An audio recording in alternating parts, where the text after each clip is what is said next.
6번째 글입니다. 두 건달. 흐리고 따스한 8월의 저녁이 도시에 내려앉았고 여름의 기억을 간직한 온화하고 따스한 공기가 거리를 맴돌았다. 일요일에 휴식을 위해서 셔틀을 내린 거리는 화사한 색깔의 사람들로 들끓었다. 가로등은 빛을 받은 진주처럼 높다란 기둥 꼭대기에서 그 아래에 살아있는 직물 같은 인파 위로 빛났고 모양과 빛이 끊임없이 변하는 그 인파들로부터 변화묻고 끊임없이 웅성거리는 소리가 흐린 저녁의 대기 속으로 퍼져나갔다. 두 청년이 러틀랜드 그 광장의 언덕길을 내려왔다. 둘 중 하나는 긴 독백을 이제 막 끝내는 참이었다. 길 가장자리로 걷던 다른 한 사람은 때때로 친구의 무례함에 밀려 차도를 밟을 수밖에 없었지만 그래도 재미나서 귀를 기울이는 표정이었다. 그는 땅딸막하고 혈색이 좋았다. 요트 모자를 머리 뒤로 한껏 젖혀 쓰고 있었고 귀 기울여 듣고 있던 그 얘기 때문에 코와 눈과 입 가장자리에서 얼굴 전체로 풍부한 표정의 물결이 계속 번져나갔다. 시건덕거리는 웃음이 들썩이는 그의 몸뚱이에서 연이어 터져나왔다. 간사한 즐거움으로 반짝거리는 그의 눈은 매 순간 자기 친구의 얼굴을 흘끔거렸다. 한두 번쯤 그는 투사 스타일로 한쪽 어깨에 걸친 가벼운 우비를 고쳐 잡았다. 그의 반바지, 하얀 고무장화, 그리고 멋들어지게 걸친 우비는 젊음을 표현하고 있었다. 그러나 그는 허리 부분이 똥똥한 체형이었고 머리카락은 숱이 적고 희끗희끗했으며 그의 얼굴은 풍부한 표정의 물결이 지나가고 나자 피폐한 모습이었다. 이야기가 확실하게 끝났다는 판단이 들자 그는 꼬박 30초 동안 소리 없이 웃었다. 그러고 나서 그가 말했다. 그래, 정말 끝내주네. 그의 목소리는 원기가 탈탈 틀려 나간 것 같았다. 그는 자신의 말을 강조하기 위해 익살스럽게 덧붙였다. 그건 참 유일하고 독특하고 뭐랄까 정말 끝내줘. 이 말을 하고 나서 그는 진지해졌고 말이 없어졌다. 그의 혀는 오후 내내 도시가의 술집에서 떠들어댄 뒤라 녹초가 되었다. 대부분의 사람들은 레너헌을 거머리로 여겼지만 이런 명성에도 불구하고 그의 재치와 말솜씨 덕분에 그의 친구들은 합시하여 그를 배척하려고 하지는 않았다. 그는 술집에서 그들 중 한 무리에 넉살 좋게 다가가 약삭 빠르게 그 언저리를 맴돌다가 종래는 술이 한숨 배돌 때 합류하곤 했다. 그는 방대한 재고의 이야기와 오행 소교 및 수수께끼로 무장한 잘 노는 불황자였다. 그는 온갖 종류의 무례함에 대해서는 무감각했다. 그가 어떻게 먹고 사는 그 엄중한 과제를 수행하는지 아무도 몰랐지만 그의 이름은 막연하게 경마 정보지와 연관되곤 했다. 그래서 어디서 그 여자를 찍었는데 콜리? 그가 물었다. 콜리가 혓바닥으로 윗 입술을 쓱 핥았다. 어느 날 밤이었는데 말이야 하고 그가 말했다. 대임가를 걷다가 워터하우스 시계다발에서 괜찮은 게 하나 눈에 띄더라고. 그래서 안녕하쇼 라고 했지. 그러고 나서 우린 운하 옆으로 산책을 했어. 배고가의 어떤 집에 한의로 있다는 거야. 걔한테 팔을 두르고 그날 밤 꼭 안아줬지. 그러고 그 다음 일요일에 말이야 약속을 해서 만난 거야. 돈이 부룩으로 나가서 들판으로 데리고 갔어. 우유 배달부하고 종종 갔을 때. 신났지 뭐. 매일 밤 담배 갖다 주지. 또 오고 가면 전차 요금 다 대두지. 어느 날 밤에 끝내주게 좋은 시가를 2개비 갖다 주대. 야 진짜 1등품이었어. 그 왜 전에 그놈이 피우던 거. 겁이 덜컥 나대. 임신이라도 할까 봐서. 하지만 걔도 어지간히 도통했더라고. 너가 자기와 결혼할 거라고 생각하는 걸지도 몰라. 레너헌이 말했다. 나 백수라고 말했어.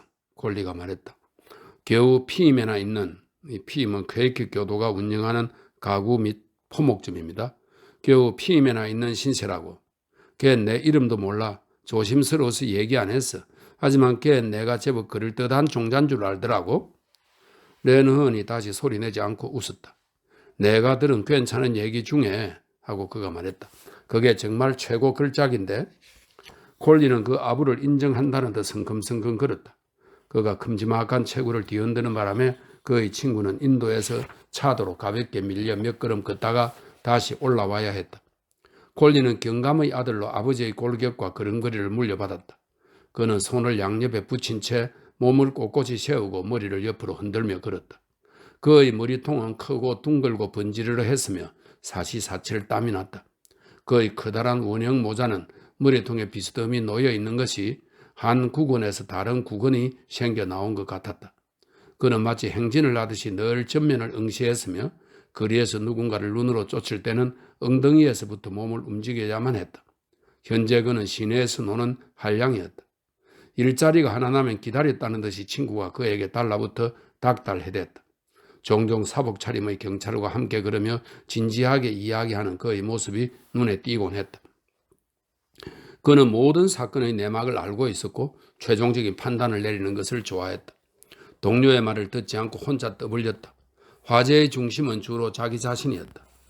그가 아무개에게 뭐라고 했는데 아무개가 그에게 뭐라고 했으며 그가 무슨 말로 사태를 해결했다는 등등. 그가 이러한 대화를 들려줄 때는 자기 이름의 첫 글자를 피렌체식으로 히어스로 발음했다. 레너은이 그의 친구에게 담배를 한 대 권했다.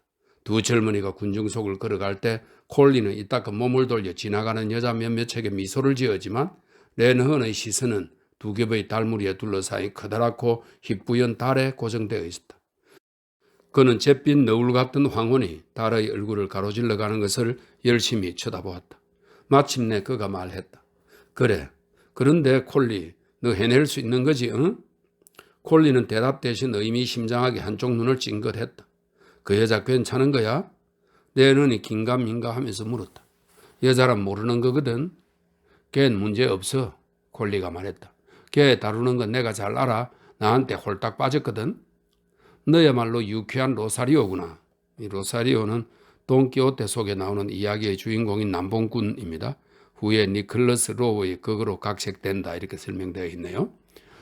로사리오구나. 레너헌이 말했다. 그것도 아주 진짜배기 로사리오야 정말. 약간 조롱하는 투가 그의 자세에서 비굴함을 들어주었다. 자신을 구제하기 위해서 그는 자신의 아첨이 조롱으로 해석될 여지를 남겨두는 버릇이 있었다. 하지만 콜리는 그것을 알아챌 만큼 섬세한 기질이 아니었다. 괜찮은 한이만 한 게 없지, 그가 주장했다. 내 말 믿어봐. 다 겪어본 분의 말씀이니까 하고 레너헌이 말했다. 처음엔 처녀애들하고 다녔거든 하고 콜리가 흉금을 털어놓듯 말했다. 사우스 서큘러 주변 애들 말이야. 전차를 타고 전차 요금을 내주고 걔네들을 어디로 데리고 가곤 했단 말이야. 아니면 밴드 공연이나 극장으로 연극 구경을 가거나 초콜릿이나 사탕 따위를 사주거나 그랬다고. 걔네들한테 돈 꽤나 썼어 하고 그는 상대방이 자기 말을 믿지 않음을 의식하듯이 설득적으로 덧붙였다. 그러나 레너헌은 그의 말을 충분히 믿을 수 있었다. 그는 심각하게 고개를 끄덕였다. 그런 거 나도 해봤어 하고 그가 말했다. 얼간이들이나 하는 짓이야. 젠장 그러고 나니 실속이 없지. 콜리가 말했다. 나도 마찬가지야. 레너헌이 말했다. 딱 한 건밖에 못했어. 콜리가 말했다. 그는 혀로 윗입술을 핥아 적셨다. 추억으로 그의 두 눈이 빛났다. 그는 또 이제 그의 가려진 창백하고 둥근 달을 응시하며 생각에 잠긴 듯 했다. 그 애는 그래도 괜찮았어. 그가 회한조로 말했다. 그는 입을 다물었다. 그러다가 덧붙였다. 걔 요새 몸 팔아. 어느 날 밤 두 놈을 차에 태우고 어을가로 내려가는 걸 봤거든. 너가 원흉인 것 같은데? 레너헌이 말했다. 나 만나기 전에 다른 놈들도 있었는데 뭐. 콜리가 차분하게 말했다. 이번엔 레너헌이 믿지 못하는 것 같았다. 그는 머리를 끄덕끄덕하며 미소를 지었다. 너 나 갖고 노냐 콜리? 그가 말했다. 진짜야. 콜리가 말했다. 걔가 자기 입으로 그랬거든. 레너헌은 비극적인 몸짓을 했다. 비열한 배신자. 그가 말했다. 그들이 트리니티 칼리지의 난간을 따라 지나갈 때 레너헌은 차도로 깡충 뛰어나가 시계를 올려다 보았다. 20분 지났어. 그가 말했다. 시간 충분해. 콜리가 말했다. 어쨌든 걔는 거기 있을 거야. 난 항상 좀 기다리게 만드는 편이거든. 레너헌이 조용히 웃었다. 옳거니 콜리, 너 여자 다루는 법을 좀 아는구나. 그가 말했다. 걔네들 잔머리 굴리는 그 정도야 우습지. 콜리가 고백했다. 하지만 말이야 하고 레너헌이 다시 말했다. 정말 너 잘할 수 있는 거지. 까다로운 일인 거 알잖아. 그런 문제엔 걔네들 되게 빡빡하다고. 응? 이봐. 그의 반짝이는 작은 눈은 다시 한번 다짐을 받으려고 친구의 얼굴을 살폈다. 콜리는 끈덕진 벌레를 털어내는 것처럼 머리를 끄덕끄덕하고는 눈살을 찌푸렸다. 내가 다 알아서 할게. 그가 말했다. 나한테 맡겨. 응?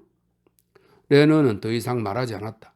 그는 친구의 기분을 괜히 긁었다가 지옥에나 가라느니 너희 충고 따위는 필요 없느니 하는 면박을 듣고 싶지 않았다. 약간의 눈치가 필요했다. 그러나 콜리는 곧 얼굴을 펴었다. 그의 생각은 다른 길로 내닫고 있었다. 걘 꽤 괜찮은 애야. 그가 은밀하듯 말했다. 정말이야. 그들은 나소가를 따라 걷다가 킬데어가로 접어들었다. 클럽 현관에서 멀지 않은 곳에 하프 연주자가 차도에 서서 작게 둘러선 청중에게 연주를 들려주고 있었다. 그는 이따금 새 손님이 올 때마다 얼굴을 재빨리 힐끔거리며 또 이따금은 지겨운 표정으로 하늘을 힐끗 올려다보며 아무렇게나 줄을 뜯었다. 그의 하프도 덮개나 무릎께까지 흘러내린 것에도 개의치 않고 낯선 사람들의 눈이나 자기 주인의 손이 다 마찬가지로 지겨운 것 같았다. 한 손이 낮은 음으로 고요히 흘러라 모일강의 물결이여. 이 음악은 토마스 무의 시에 곡을 붙인 피오누알라의 노래 첫 소절이라고 했네요. 고요히 흘러라 모일강의 물결이여 의 선율을 연주했고 한편으론 다른 한 손이 각 음절마다 높은 음으로 따라붙었다. 노래의 음조가 깊고 충만하게 들렸다. 두 청년은 아무 말 없이 거리를 걸어 올라갔고 애처로운 음악이 그들 뒤를 따랐다. 스티븐스 거린에 이르러 그들은 길을 건넜다. 여기선 전차의 소음과 불빛과 군중이 그들을 침묵에서 구해주었다. 저기 있다. 콜리가 말했다. 휴움과 모퉁이에 어떤 젊은 여자가 서 있었다. 그녀는 파란 원피스를 입고 흰 밀짚 모자를 쓰고 있었다. 한 손으로 양산을 흔들며 보도 연석 위에 서 있었다. 레너허는 기운이 났다. 쟤 한번 보자 콜리. 그가 말했다.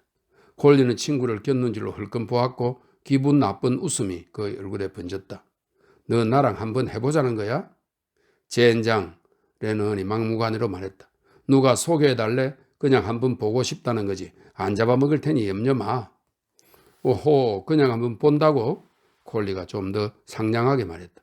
그래, 그러면 말이지. 내가 가서 걔한테 말을 걸 테니까 넌 지나가면서 봐. 좋아, 레너헌이 말했다. 콜리가 한쪽 발을 사슬 너머로 걸쳐놓은 판에 레너헌이 소리쳤다. 그 다음엔 어디서 만나? 10시 반. 콜리가 다른 쪽 다리를 마저 넘기며 말했다. 어디서? 메리언과 모퉁이 다시 돌아오게 될 테니까. 잘해. 레너헌이 작별하며 말했다. 콜리는 대답하지 않았다. 그는 머리를 좌우로 흔들면서 어슬렁어슬렁 길을 건너갔다. 그의 몸피, 여유 있는 발걸음, 그리고 견고한 장화 소리에는 무언가 정복자 같은 데가 있었다. 그는 그 젊은 여자에게 다가가 인사도 없이 곧장 대화를 시작했다. 그녀는 양산을 좀 더 빠르게 흔들었고 발꿈치를 축으로 이리저리 몸을 비틀었다. 그가 그녀에게 착 달라붙어 뭐라고 한두 번 말을 건네자 그녀는 웃으며 고개를 숙였다. 레너는 몇 분 동안 그들을 관찰했다. 그런 다음 사슬 옆을 따라 빠른 걸음으로 적당한 거리를 걸어가서 비스듬히 길을 건넜다. 흉과 모퉁이에 이르자 그는 공기에 짙은 향이 밴 것을 느꼈고 그의 눈은 재빠르고 초조하게 그 젊은 여자의 외모를 살폈다. 그녀는 화려한 일요일 외출복 차림이었다.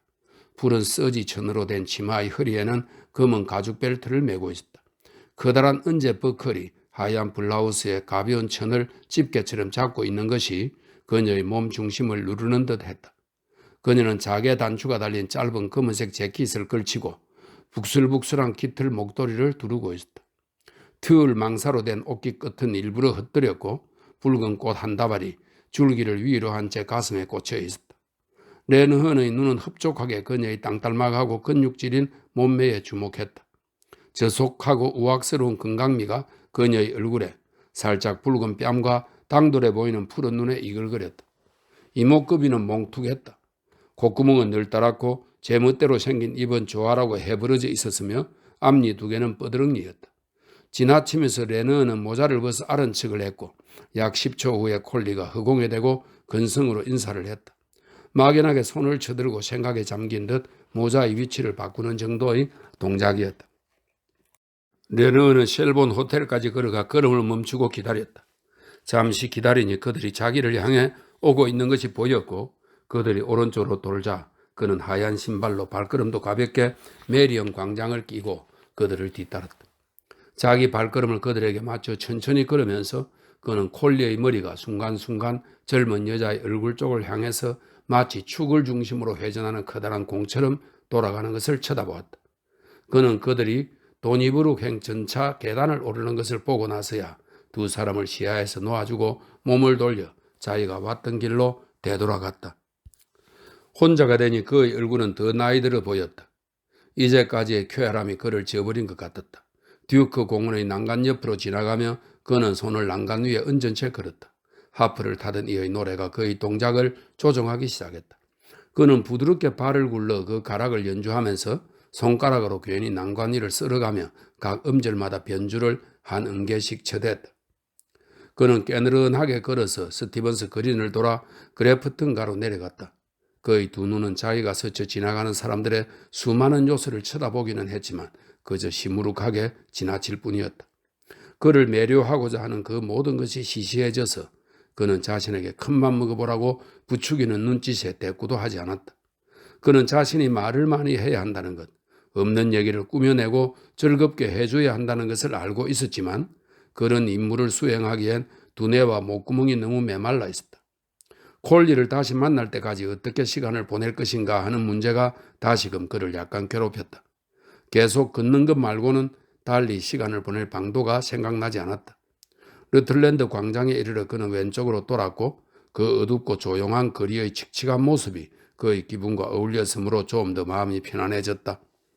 그는 마침내 흰 글씨로 간이 식당이라고 쓰인 볼품없는 가게 창 앞에 멈추었다. 유리창 위로 흘림체로 두 가지가 적혀 있었다. 진저 비어와 진저 에일. 햄 덩어리가 커다란 푸른 접시 위에 진열되어 있었고 그 옆에는 접시 위에 아주 부푸단 플럼 푸딩. 플럼 푸딩은 밀가루에 말린 과일과 향신 누동을 넣고 쪄서 만드는 케이크의 일종입니다. 플럼 푸딩 한 덩어리가 놓여 있었다. 그는 이 음식을 얼마간 열심히 쳐다보았고 그러고 나선 거리 이쪽 저쪽을 주의 깊게 살핀 뒤에 재빨리 가게 안으로 들어갔다. 그는 배가 고팠다. 종업원 두 명이 마지못해 가져다 준 비스킷 말고는 아침 낮을 이후로 아무것도 먹지 못했기 때문이었다. 그는 식탁보를 씌우지 않은 나무 탁자에 여공 두 명과 기계공 한 명을 마주보며 앉았다. 벌게 늦은 여자애가 주문을 받으러 왔다. 콩 한 접시에 얼마지? 그가 물었다. 1페니 반이에요, 손님. 여자애가 말했다. 콩 한 접시만 줘. 하고 그가 말했다. 진저비어 한 병하고. 그가 들어서면서 바로 얘기가 끊겼으므로 그는 점잖아 보이는 자신의 분위기를 깨기 위해 거친 말투를 썼다. 그의 얼굴이 달아올랐다. 막대 먹은 것처럼 보이려고 그는 모자를 머리 뒤쪽으로 젖혀 쓰고 팔꿈치를 탁자 위에 괴었다. 기계공과 두 여공은 그를 찬찬히 뜯어보고 나서야 목소리를 낮춰 다시 대화를 시작했다. 여자아이가 후추와 식초로 간을 한 뜨끈한 콩 한 접시와 포크 한 개 그리고 진저비어를 갖다 주었다. 그는 음식을 개걸스럽게 먹었고 너무나 맛있어서 마음속에 그 가게를 찜해두었다. 콩을 다 먹고 나서 그는 진저비어를 홀짝거리며 콜리의 모험을 생각하면서 한동안 앉아있었다. 상상 속에서 그는 한 쌍의 연인이 어느 어두운 길을 따라 걷고 있는 모습을 보았다. 열정적인 연애를 하듯 낮게 깔린 콜리의 목소리가 들렸고 그 여자의 입가에 떠오른 음흉한 미소도 보였다. 이 환영 때문에 그는 자기의 지갑과 기백의 궁핍을 예리하게 느꼈다. 그는 건달 노릇을 하며 돌아다니고 살아남기 위해 온갖 짓을 다하고 일을 꾸미려고 속임수를 쓰는 것이 지겨웠다. 이제 11월이면 31살이 될 참이었다. 번듯한 일자리 한번 가져보지 않을 건가? 자신의 가정은 전혀 안 꾸릴 생각인가? 그는 곁에 두고 앉을 따뜻한 난로와 앉아서 먹을 괜찮은 저녁 식사가 있으면 얼마나 기분 좋을까 생각했다. 그는 친구들과 또 여자들과 거리를 쏘다닐 만큼 쏘다녔다. 그런 친구들이 무슨 가치가 있담? 여자들도 마찬가지였다. 경험은 그의 마음에 세상 사람들에 대한 앙심을 심어 놓았다. 그러나 희망이 전부 사라진 건 아니었다. 음식을 먹고 나자 그는 먹기 전보다 기분이 조금 나아졌고 사는 게 좀 덜 지겨워졌으며 주눅든 것도 덜해졌다. 어떤 착하고 어리숙하고 약간의 현금을 지닌 처녀를 하나 건지기만 된다면 그래도 아늑한 한 구석에 자리를 잡고 행복하게 살 수 있을지도 모를 일이었다. 그는 그 헐게 늦은 여자애에게 2펜스 반을 지불하고 가게에서 나와 다시 방황하기 시작했다. 그는 케이블가로 접어들어 시청 쪽을 향해 걸었다. 그런 다음 대임가로 발길을 돌렸다. 조지가 모퉁이에서 그는 친구 두 명을 만나 걸음을 멈추고 그들과 대화를 나눴다.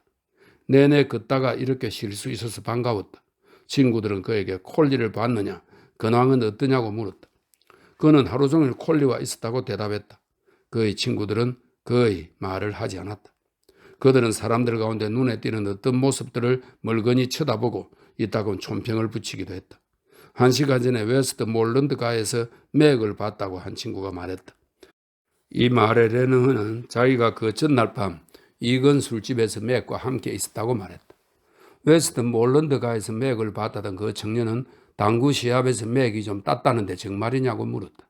레너는 모른다고 했다. 그는 홀로 흔히 이건 술집에서 그들에게 술을 샀다고 말했다. 그는 10시 15분 전에 친구들과 헤어져 조지가를 걸어 올라갔다. 시티 마켓에서 왼쪽으로 돌아 계속 걸어서 그래프튼가로 들어섰다. 젊은 남녀 인파가 좀 뜸해져 있었고 거리를 올라가는 중에 수많은 일행과 쌍쌍이 서로 작별을 구하는 소리가 들렸다. 그는 의과대학 시계탑까지 갔다. 막 열치를 치고 있었다. 그는 콜리가 너무 일찍 돌아올까 봐 서둘러서 공원 북쪽을 따라 힘차게 출발했다. 메리언과 모퉁이에 이르러 그는 가로등 그늘에 자리를 잡고 미리 챙겨놓은 담배 한 개비를 꺼내 불을 붙였다. 그는 가로등 기둥에 기대 서서 콜리와 그 젊은 여자가 돌아오는 것이 보이겠다 싶은 방향으로 시선을 고정했다. 다시 이런저런 생각이 마구 떠올랐다. 그는 콜리가 성공적으로 해냈을까 궁금했다. 콜리가 여자에게 이미 물어봤는지 아니면 그냥 버티다 막판까지 가버리는지 궁금했다. 그는 자기 자신은 물론이고 친구의 상황에서 오는 그 아픔과 전율을 한꺼번에 겪었다. 하지만 그는 콜리가 천천히 머리를 돌리는 모습이 생각나서 마음이 가라앉았다. 그는 콜리가 잘 해내리라 확신했다. 느닷없이 콜리가 혹시 그녀를 다른 길로 바래다주고 그를 따돌린 것이 아닐까 하는 생각이 들었다. 그는 거리를 샅샅이 훑어보았다. 그들이 올 기미는 전혀 없었다. 하지만 그가 의과대학 시계탐을 본 지 좋게 30분은 되었을 것이다. 콜리가 그런 짓을 할까? 그는 마지막 담배에 불을 붙이고 초조하게 빨아대기 시작했다. 전차가 광장 저편 모퉁이에 증거할 때마다 그는 두 눈을 부릅떴다. 다른 길로 집에 가버린 게 분명해. 담배를 만 종이가 찢어졌고 그는 욕을 내뱉으며 그것을 차도로 내던졌다. 갑자기 그들이 그를 향해 오고 있는 것이 보였다. 그는 기뻐서 몸을 움찔했고 가로등 기둥에 바짝 붙어 선 채 그들의 그림거리에서 결과를 읽어내려고 했다. 그들은 빠르게 걷고 있었는데 젊은 여자는 종종 걸음을 치고 콜리는 성큼성큼 그녀 옆에 따라붙는 시기였다. 그들은 말을 하는 것 같지는 않았다. 결과에 대한 예감이 날카로운 도구의 끝처럼 그를 쿡쿡 찔렀다. 콜리가 실패할 줄 알았다. 애초에 안 되는 일인 줄 알았지. 그들은 배고가를 돌아 내려갔고 그는 즉시 건너편 보도로 그들을 뒤따라갔다. 그들이 걸음을 멈추면 그도 멈추었다. 그들은 몇 분간 얘기를 나누었고 그러고 나서 젊은 여자는 계단을 내려가 집이 있는 곳으로 갔다. 콜리는 정면 입구 계단과 약간 거리를 두고 보도 가장자리에 계속 서 있었다. 몇 분이 흘렀다. 그때 현관문이 천천히 조심스럽게 열렸다. 어떤 여자가 정면 입구 계단을 뛰어내려와 기침을 했다. 콜리는 몸을 돌려 그녀에게로 갔다. 그의 널찍한 체격 때문에 그녀가 몇 초간 시야에서 사라졌고 그러고 나서 그녀가 다시 계단으로 뛰어 올라가는 것이 보였다. 그녀 등 뒤로 문이 닫히자 콜리는 재빨리 스티븐스 그린 쪽으로 걸음을 옮겼다. 레너헌도 같은 방향으로 걸음을 재촉했다. 가랑비가 몇 방울 떨어졌다. 그는 빗방울이 일종의 경고로 느껴져 혹시 누가 보고 있을까봐 그 젊은 여자가 들어간 집 쪽을 흘끗 돌아본 다음 불이 나게 달려 차도를 건넜다. 마음이 불안한 데다 빨리 달려와서 그는 헐떡거렸다. 그가 외쳤다. 어이 콜리. 콜리는 고개를 돌려 자기를 부르는 사람을 쳐다보고는 아까처럼 계속 걸어갔다. 레너는 한 손으로 우비를 어깨에 걸치고 그를 뒤따라 달려갔다. 어이 콜리. 그가 다시 외쳤다. 그는 자기 친구를 따라잡고는 그의 얼굴을 째려보았다. 그의 얼굴은 무표정했다. 그래서 그가 말했다. 됐어? 그들은 1, 2 골목 초입에 와 있었다. 여전히 아무 대답도 없이 콜리는 왼쪽으로 방향을 바꾸어 골목으로 올라갔다. 그의 표정은 엄격하고 차분하게 가라앉아 있었다. 레너는 숨을 헐떡거리며 친구와 보조를 맞추었다. 그는 낭패한 기분이었고 협박하는 어조가 그의 음성을 파고들었다. 말 좀 할 수 없어? 그가 말했다. 얘긴 해본 거야? 콜리는 첫 번째 가로등에서 걸음을 멈추고 험악하게 앞쪽을 응시했다. 그런 다음 엄숙한 동작으로 한 손을 불빛 쪽으로 뻗어 빙그레 웃으며 천천히 손바닥을 문화생의 눈앞에 펼쳐 보였다. 자그마한 금화 한 잎이 손바닥에서 반짝였다.